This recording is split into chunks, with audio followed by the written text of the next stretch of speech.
right, this is a Kodak moment.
We have an event in Sao Paulo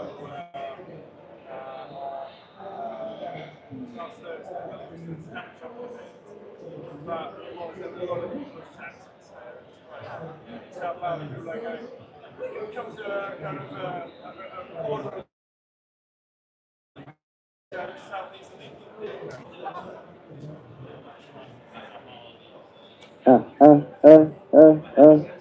Yeah.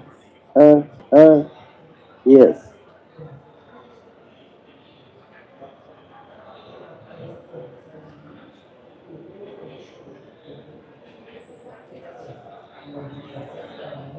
So we started him.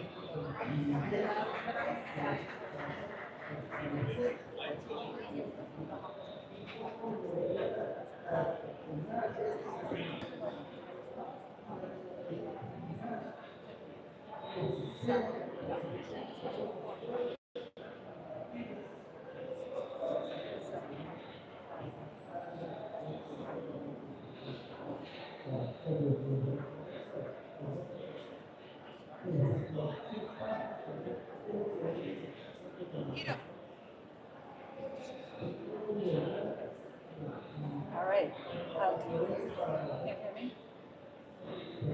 Hello? Hello?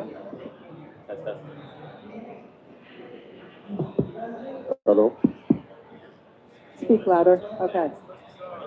Test, test. All right. Uh, Can you hear us? can you hear you? Can you hear me? All right. Oh, it's getting even better now. Okay. Well, thank you very much. I just want to say, as the moderator of this panel, my name is Catherine Atkin. I'm from the Stanford CODIS Center for Legal Informatics. And I just want to thank the World Green Economy Organization for the opportunity to have this conversation with this amazing group. And also just for what they do throughout this COP and throughout the years. What I find so inspirational is we talk a lot about what should happen, but we're not often really working in the countries that need the capacity development and new markets. And that's what WGEO and their Gauge network is all about. So when we think about having a high level conversation, like this is how it moves from us talking to each other to us making things happen more broadly in the world. So want to just introduce briefly the panelists, and then we'll get into our conversation about Article 6 implementation, integrating national carbon markets, and ITMO trading. So this is a hot topic, and I want to just thank, I'll start with Wes Geisenberger, VP of Sustainability and ESG at HBAR Foundation. Wes and I have known each other for a number of years. I'm really excited he can come here and talk today about this topic, and in particular around data and technology. Mike Green, he's the Director of Carbon Markets at Native, and also the American Sustainable Business Council, wearing a couple hats. And then finally, Chris Leeds, Head of Carbon Market Development for Standard Chartered Bank. So you see we have a great combination of people who are part of figuring out how to create a system that's actually going to work. So let me start out by just saying, for those of you who don't know, an ITMO is an internationally traded mitigation outcome. I want to just kind of give each of you a chance to kind of introduce yourself and also say where you come in particular value chain that we're creating. As you know, Article 6 has a number of components, including 6.2, which is the one that we're talking about, and I'd love to have Wes tell us what that is, but also 6.4 and 6.8. So when you introduce yourself, I'd also like you to tell us what 6.4 is, and then 6.8, just so the bigger picture, and we're going to be focusing in on 6.2. So Chris might not be the one for that. Okay, Wes, so I'd love you to talk about what's exciting to you when you think about this new opportunity for a country-to-country trading of these ITMOs. What do you think is exciting, and what are you kind of maybe worried about? So with Article 6.2, an international transfer of mitigation outcome is really the ability for a country to not just have a registry, but export projects to other countries in a bilateral trade agreement. And those projects aren't started by the country, they're started by project developers in the country. They take on their own investment. Oftentimes, these projects may even start down the path using a methodology that comes out of one of the major standards in the market, but there could be some linked capability where there's an agreement between a standard and a country to issue that on a country registry for a transfer of that mitigation outcome. Some of the things that I think are still being figured out are the systems behind that, and so where Hedera Foundation comes in and the Hedera ecosystem comes in is we actually fund a lot of the infrastructure for country registries, digitizing methodologies, as well as looking at the financial integrity of these assets, making sure communities get paid and these assets are actually benefiting the folks that are doing the work on the ground. And so from a technology perspective, we're not the implementers. We're oftentimes a grantor, an investor. We help design open infrastructure that countries can use, and we're enabling folks like the folks who develop the UNDP National Carbon Registry or the Hedera Guardian, which is used by folks like BERA or some other standards, such as Gold Standard enables through the digital pilot program the methodologies to be digitized through a bounty we've set up with them, where anyone in the world can propose digitized methodology, and if they do it correctly, they can get paid for it. So we actually have a full incentive program for digitalization, and the goal of our digital programs is to bring the balance sheet of the planet to the public ledger, but also build out a set of infrastructure that scales the entire market, both for data integrity and financial integrity. So we see what's true, what's the truth, and who's benefiting. So that's a little bit about us, but I think the biggest worry is those two topics, data integrity and financial integrity, so that we can make sense of the systems that actually are supporting communities, countries, all across the board, so that it works for everyone. Thanks, Wes. Mike? Great. So thank you for our host for putting together this panel and fellow panelists. My name is Michael Green. I'm the Director of Carbon Markets over at Native. We're a carbon project developer. We have about 60 million tons either issued or under development over the last 18 years, pushing 20 years that we've been around. Those projects range in everything from renewable energy projects where we started providing catalytic investment into indigenous communities to build out their renewable energy portfolios. Thus the name Native was born. Now we've moved into regenerative grazing and some other new project types, a lot of focus on nature-based solution removal projects.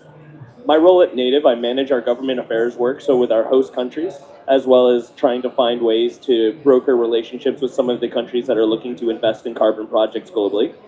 So excited to talk a little bit more about the Article 6 world and as it relates from a project developer. I also manage all of our investments into other projects. So our projects are built through a program called Help Build, where our corporates are putting the catalytic funding upfront into a project, and then they're guaranteed an offtake, a proportion of that project over its lifespan.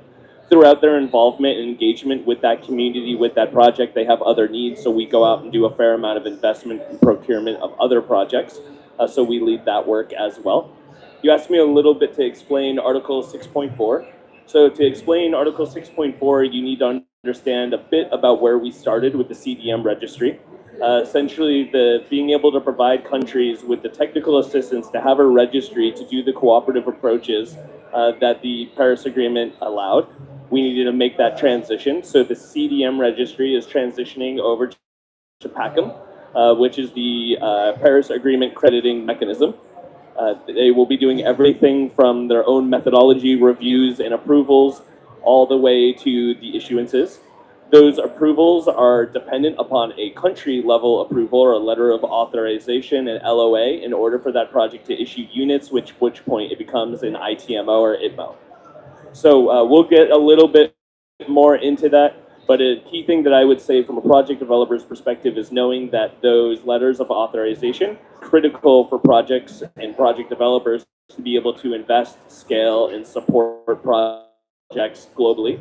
And so a lot of my attention and focus when it comes to working with governments or what's going to make Article 6 work, it really comes down to the domestic policy of the country and how we get to that point of letter of authorization. But more on that to come.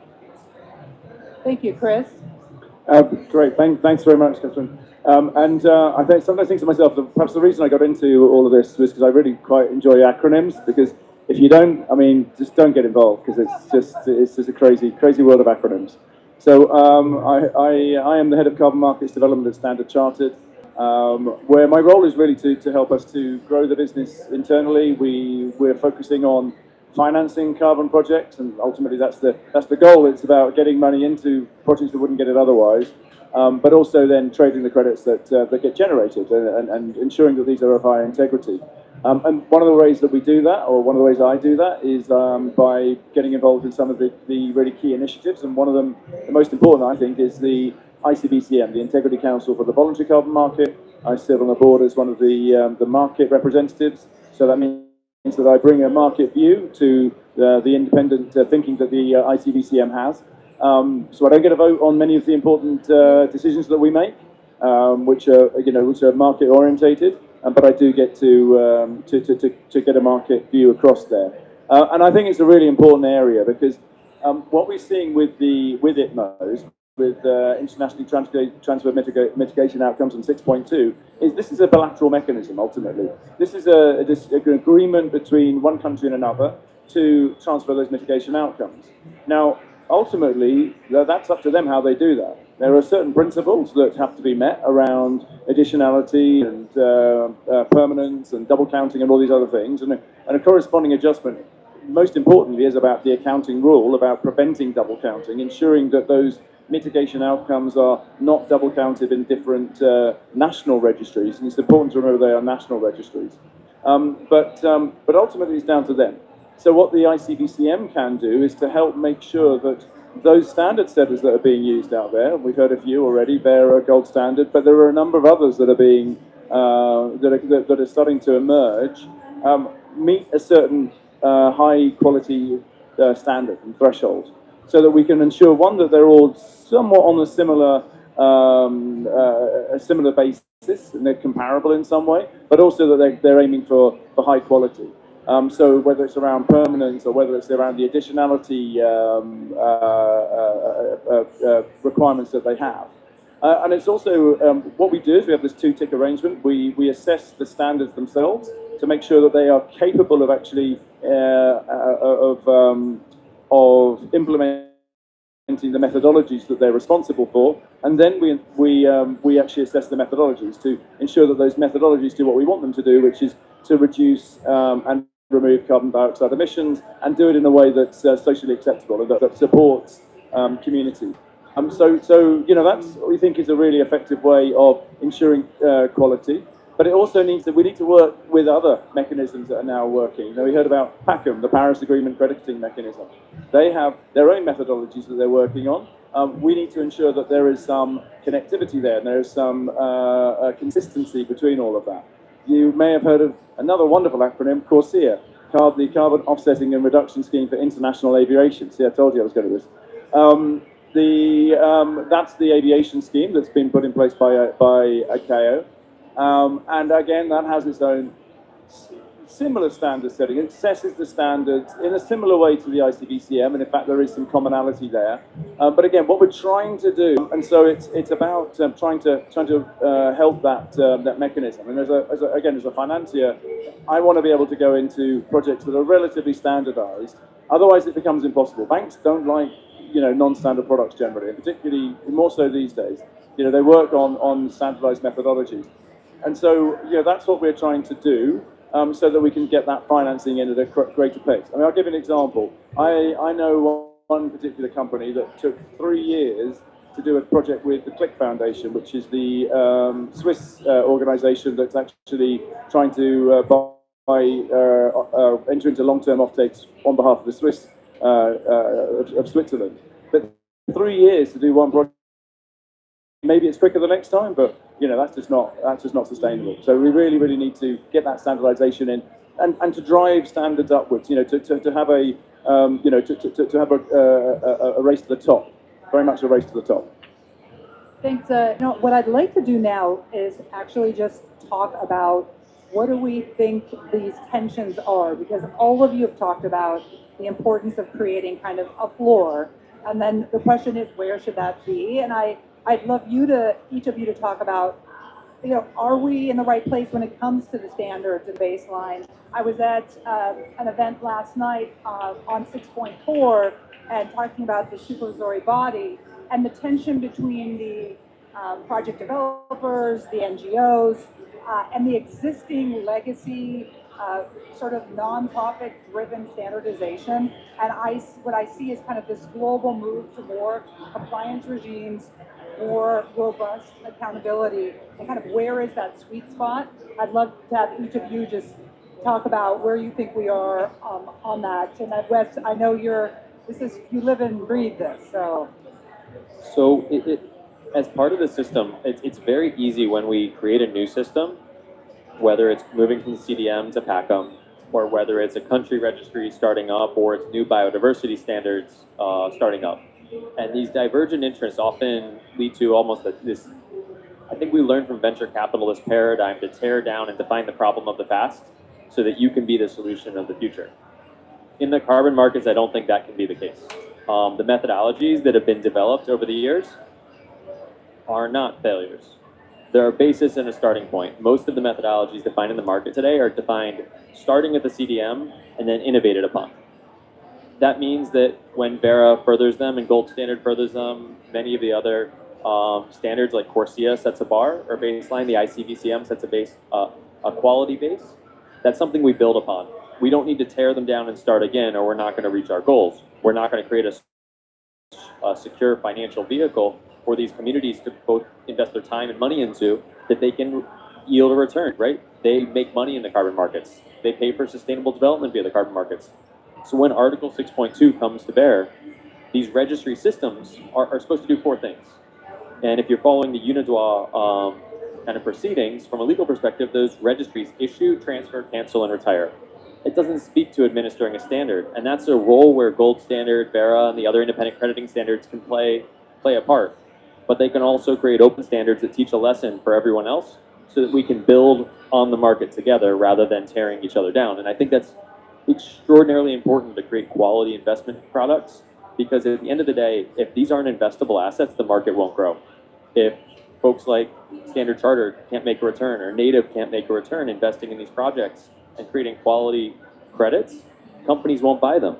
And so we need to focus on enabling each other rather than tearing each other down, and there's no one solution. If we say PACM is the only solution, or ITMOs are the only solution, we're not going to have a market that has opportunities for folks to invest. We're actually going to create a race to the bottom versus a race to the top with multiple options in the market.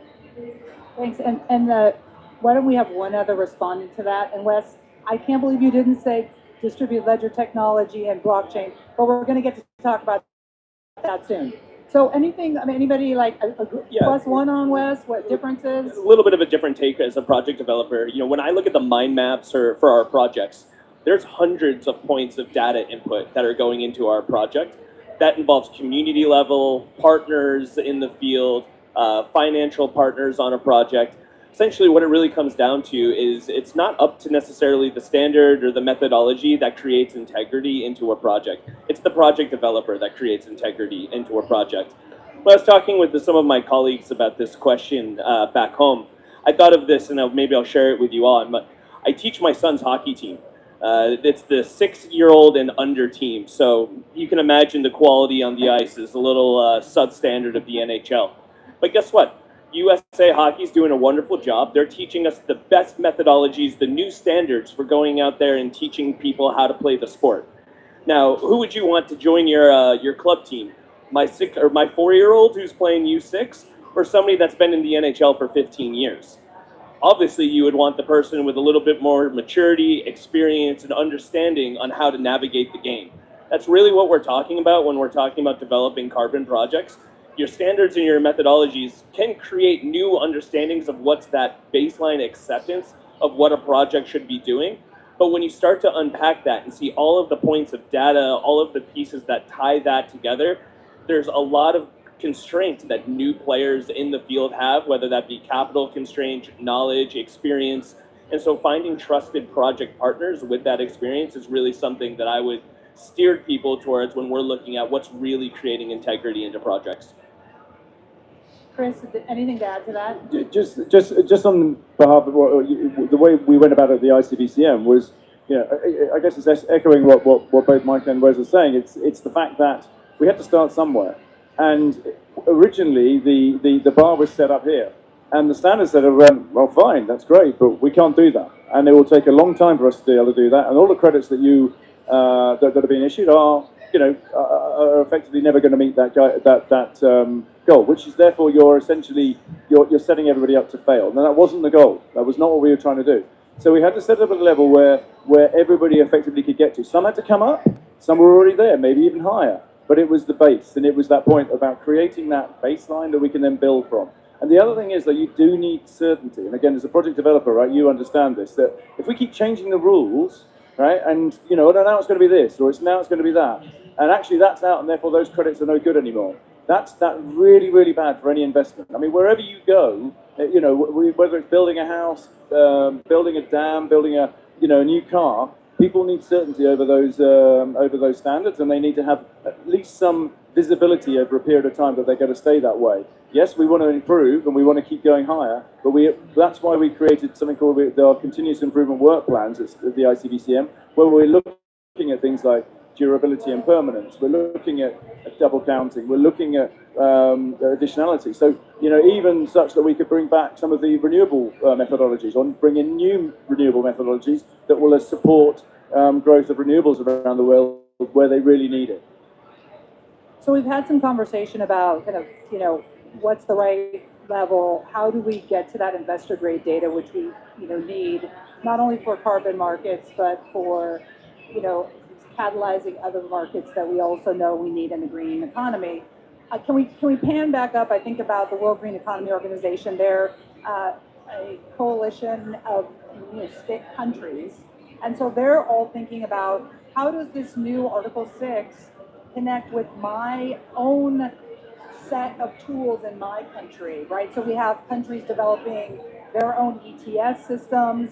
They might be creating their own carbon, credit system. So if we could pan back and say, like, if you're a country, what should you be doing? Are we trying to do something specifically on 6.2? Where do we create coherence? You all talked about.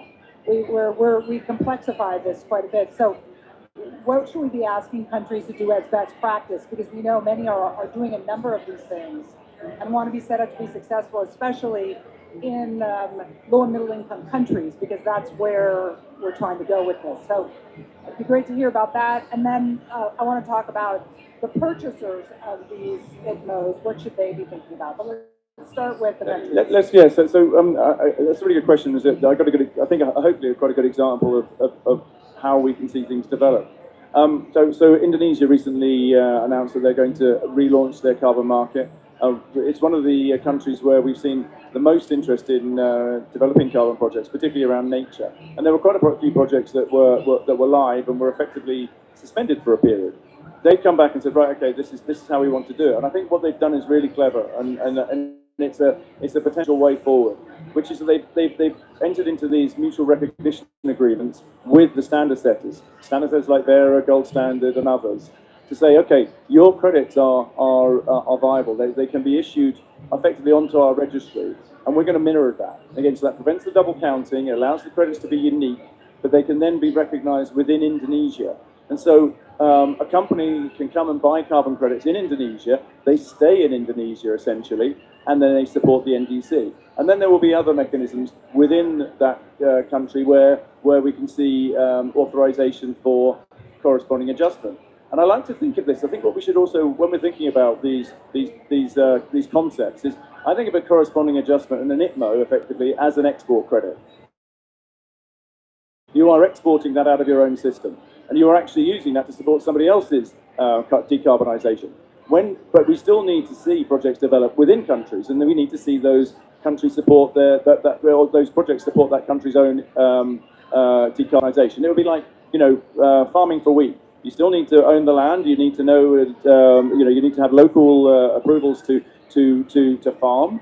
But if you want to export that, and the wheat there will feed the local population, but if you've got an excess of wheat, you can export it. But you'll need an export approval to do that. And that was what I think effectively an approval is, and a corresponding adjustment is, and it creates this international, that's the point, it's an internationally traded mitigation outcome. Mitigation outcomes are, there can be those that stay within the country itself. And I think that's something that we should see more of. Thanks for that specific example, super helpful. Anything to add on that? Yeah, I can say, again, from our perspective, 3 points of advice. First, for a country, don't go it alone. I think that we've already seen a lot of challenges where if you're an investor in the space or you're a project developer, you're looking to grow and scale your projects in multiple countries together, right? And so when we have differentiating policies or differentiating regulatory processes in different countries, it becomes very, very difficult to do that financially, right? And it actually becomes more cumbersome for the project if we have to go through auditing processes or other regulatory jumps or other tax and fee structures that don't mirror what's going on in the rest of the portfolio. You're putting yourself at a disadvantage. The second point that I would make is that if you're working in finding ways to lean into the best practices of other countries, there's already a handful of 6.2 agreements out there. There's already people authorizing, putting out letters of authorization. There is clear best practices on the board. Lean into that. Don't try and get creative in a way that you're going to end up sandbagging the interest in your own market. And then the third would be really to look to the project developers and work with the project developers. Just know that every single time a project developer has to go through the standard or what is required with them with the registry and methodology that's already set up through either PACM or the VCM, know that there's different things that they'll be accomplishing that you are also trying to accomplish as a host country. And so if you can find ways to capture that information at the similar time, similar cadence, you're actually going to reduce impact financially to the project developer, which then guarantees that more of the money is going back to the project, back to the activity on the ground. So finding ways to work with project developers in a successful way, and make sure that you're understanding as you're creating regulatory process sitting over the VCM or carbon market in your country, making sure you understand the implications for the existing market in your country. I find already a lot of questions where if we go to a letter of authorization with a host country and they actually don't know that this project or this portfolio of projects is even happening domestically. So how can you regulate something that you don't know how it's currently functioning and happening? They really need to learn. Fortunate, I find, in my role in the global north, when I go and talk with host countries, I get an ear. They look at me as a person who's looking to invest back into their country. But I hear all too often from the project developer perspective in country, reaching it up to their foreign service or whoever is managing that letter of authorization, that they can't even get a conversation. And that's really unfortunate because they're being taken for granted. But again, they're being regulated in a way in which the regulating agencies don't understand the implications because they haven't followed the market close enough within the host country. So you really have to lean into the existing actors, great source of knowledge, great source of best practices, and you need to understand what you're putting policy over in the first place. Great, Wes, definitely weigh in on that. I'd also like you to talk about, with the ITMOs, we do have an opportunity for country-level investment in carbon credits, whether that's large-scale, renewable energy credits. So, do we have an opportunity to get governments in the game in a different way with this as well? So when we think about the overarching system, we have an opportunity that the governments are required to get involved because they have to run a registry, they have to run systems, they have to run departments specifically to administer this market. Now, the tough part about it is they're trying to catch up on 30 years of knowledge sharing and infrastructure that they previously haven't touched in the voluntary market. Some of the countries who are getting ahead are building registry systems. They're working with the World Bank, the UNDP, AIDA, and other partners to get there. But one of the big pieces of advice to make this system work together is to work with the folks who've done it before. And to Michael's point, that it shouldn't take an investor from a global north country to say, I found the project in your country to go buy in and invest in these credits. And we've seen this oftentimes with a lot of the folks who work with in West Africa, where we identify projects that are using our technology from a digital perspective. They're digitizing a methodology. They found an off-taker or an investor, and then the government gets involved because they maybe want to switch to an ITMO path. It would be phenomenal if we're able to have a conversation with the host countries to say, hey, here's how we're going to enable this. Here's how we're going to make this model work for not just one project, but many projects. And when we focus on digitalizing methodologies, and blue carbon, for example, is a focus of a country, that every blue carbon project developer can meet the same digital data integrity standards, that we have a framework for financial integrity so we know how much money is going to go to the government in an export control, how much money is going to go back to the community so that we don't disincentivize investment into the country. We've seen many times project economics change, and there's conversations all around the world about how much should a government take as part of a ITMO process or the PACM process. But oftentimes that one small change, which may be a conversation in the legislator or in legislation, could actually flip a project upside down. It can make a project non-investable, and that's the conversation that we need to avoid, is saying how much can I take out of this project versus flipping the conversation to say how can I grow this market so that we all get even maybe a smaller slice, but of a much bigger pie. Well, those are some terrific insights. I want to now flip it and talk about the countries that are purchasing or getting, taking these ITMOs in. And I'm thinking about some of people in the audience who are coming from countries would be interested in that. And the question being, what is the greenwashing exposure? Like, what does a country do to protect themselves in this process?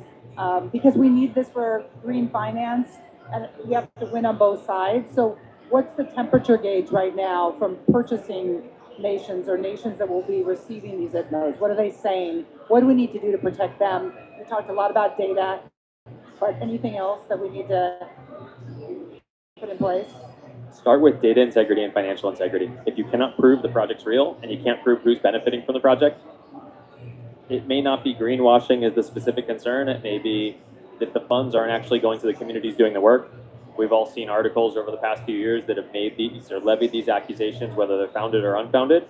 But if it's not easily provable, almost in one click, like we're used to seeing in this very consolidated information world, where we just want things in sometimes 140 characters, we need to be able to have one view of who's benefited in the country, which communities have benefited doing what. And we need to know from a data integrity perspective who said what when, following a methodology, and if the science evolves, the science changes, that we can see that within 60 seconds. It needs to be that simple. If we don't address the integrity concerns from the perspective of not just the government, but the next journalist, the next investor from a consumer perspective, for tied to say a claim, if we've all seen the Apple Watch claim that didn't go very well, we need to think about it from that perspective and how to answer those questions, and that will help us work our entire way through the process. Mike, can you also talk about, add to what Wes said, but also maybe bring in the equity considerations as well? And how do we look at which communities are benefiting? How do those factors, or should they factor in? Yeah. So I think if you look at the countries that have already lined up to do 6.2 or indicated that they're interested in PACM, there's a lot of experience in that group of buyers, right? They were participants in the CDM, and it's become evident if you look at, Singapore's approach of calling out specific countries and methodologies that they want to support.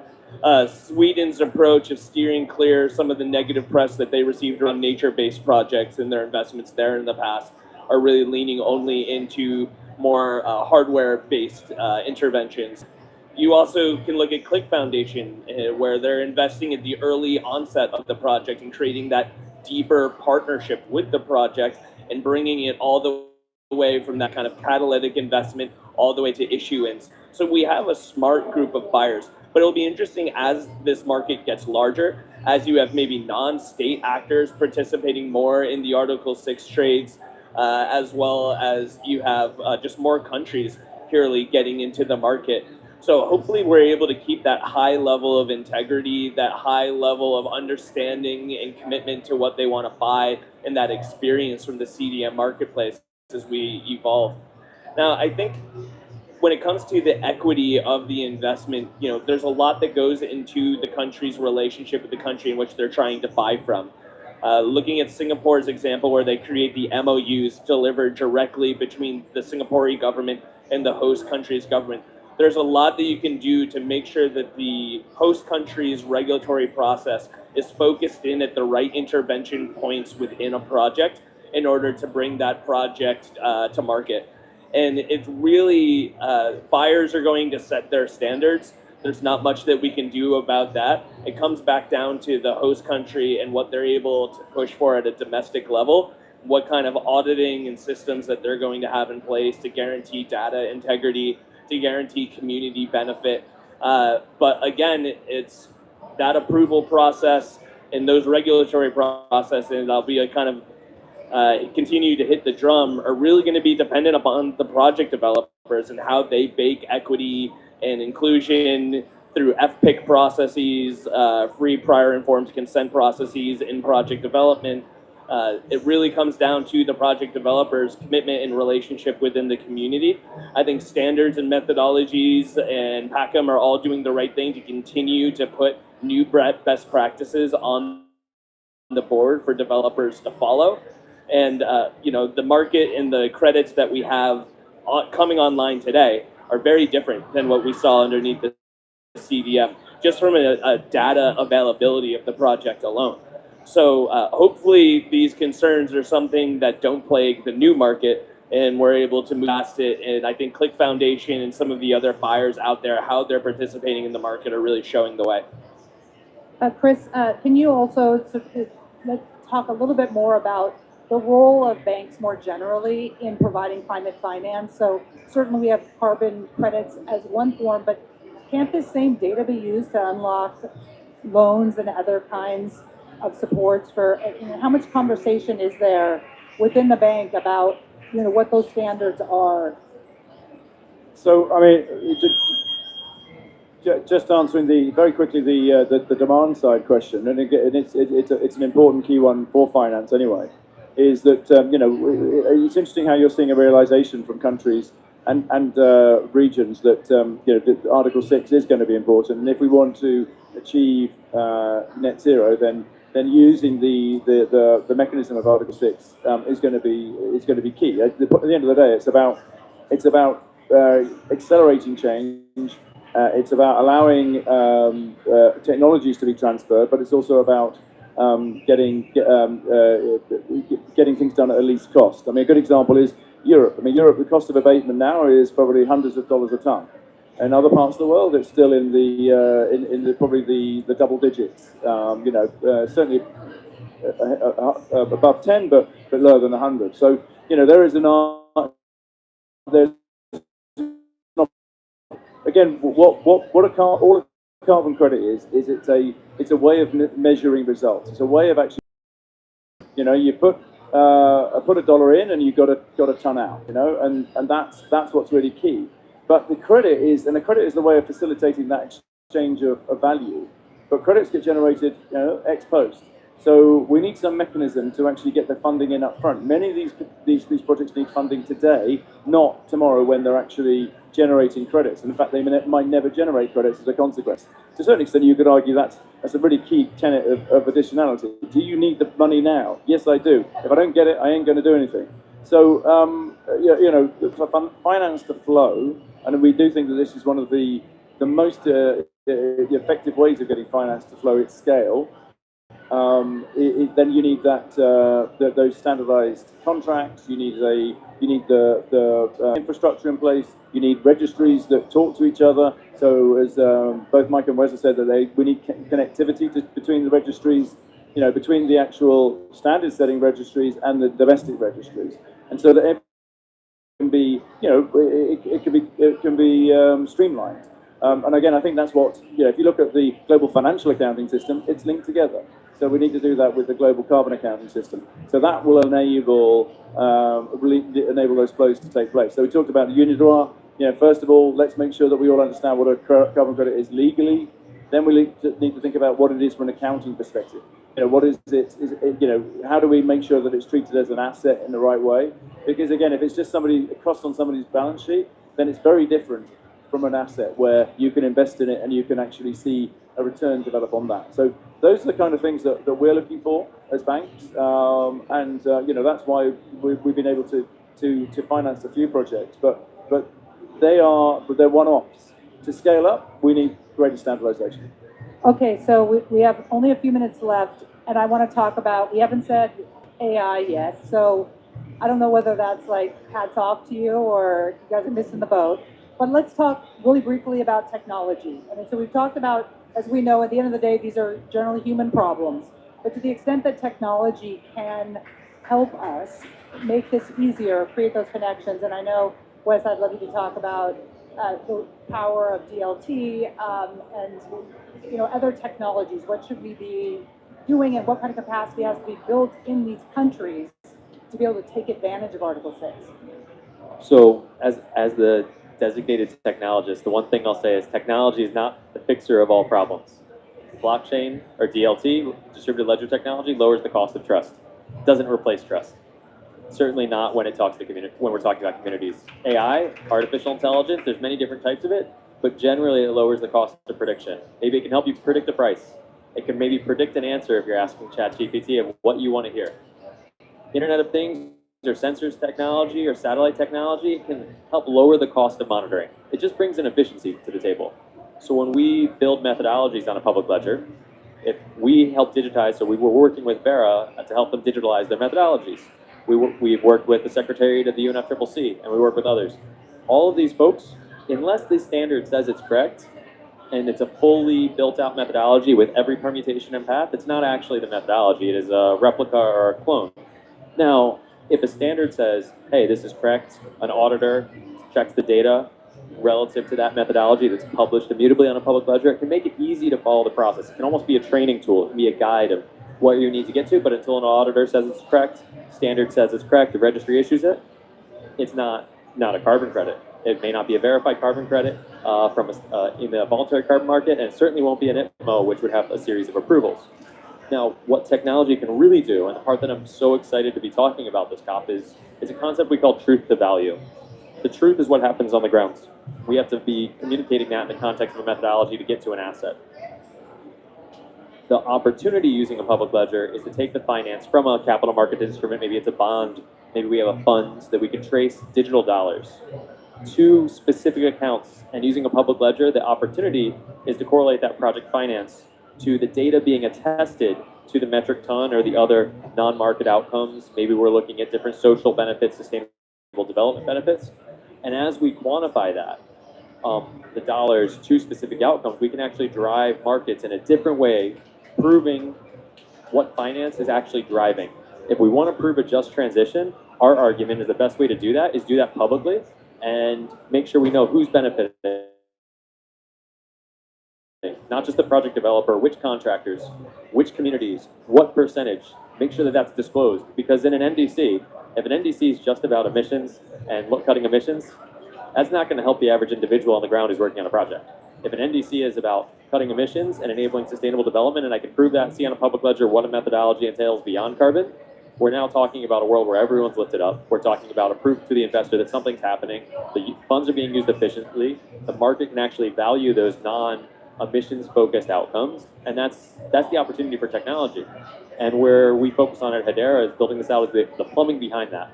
Just like the plumbing behind your walls, you may not be an expert in the pipes, but it has to get the water to your faucet. We have to make technology that easy for folks to work off of. so that this isn't, a Silicon Valley adventure. It's something that's enabling and built for every country, not just a select few. Well said, Wes. Any additions on technology quickly, and then I have one like super lightning round end. So Yeah, the one thing that I would say that I'm excited about with technology coming more into the carbon market space is that it's going to be able to reduce our time and reduce our costs for project implementation. At the end of it, from a developer perspective, these long queues of waiting with registries, they can now use, technology, we'll call it, to be able to review our PDDs, review their findings much more quickly than previously what they've been able to do. Being able to shorten that timeline, be able to provide ourselves more data, whether that's using satellite data or other imagery to be able to tell what's going on in the ground, I think is really an amazing thing. And you're seeing some of the registries, Isometric and others, that are now able, Puro I believe as well, where they're doing almost quarterly and monthly issuances for projects. That's how quickly they're able to go through it. I think that's phenomenal because that's going to mean capital, back to what Chris said of the project, very, very quickly thereafter, because that's essentially, who saw that Guardian article last week about that finance is drying up on projects and now they're no longer having the impact that they claimed. That finance and being able to speed up the process of getting money into the hands of the developer, into the hands of the community, is something that technology is bringing to bear. okay, I'm gonna go to last round. You can start. Okay. We get to COP35. Well, what is the headline when it comes to this? Like, what is the future that we will be? It's a case of carbon markets are delivering, carbon markets are getting that wouldn't get it otherwise, and that we're actually starting to see impact, the real impact. We're not talking about 200 million tons of carbon credits a year, which is the kind of numbers we're talking about now. What's that? Just about 2 days worth of emissions. We're seeing, billions of tons and perhaps even, well, certainly hundreds of billions of dollars, right? And that's what's going to make a difference. Chris took it right from me. I was going to say $200 billion generated by the Article 6 markets going into country implementation, and the past woes of the carbon market behind us. Wes. I'd have to say, I hope it's local news and each community being able to report what they've done. And if we just focus on the headline numbers, those should happen. Those headline numbers should happen now. Gosh, I hope it's nature-based solutions, benefit communities, driving outcomes. All right. Well, thank you so much. Each of you were terrific panelists. Learned a lot. Thank you, and we'll see you back at COP35. Let's true up. Thank you. All right. Take care.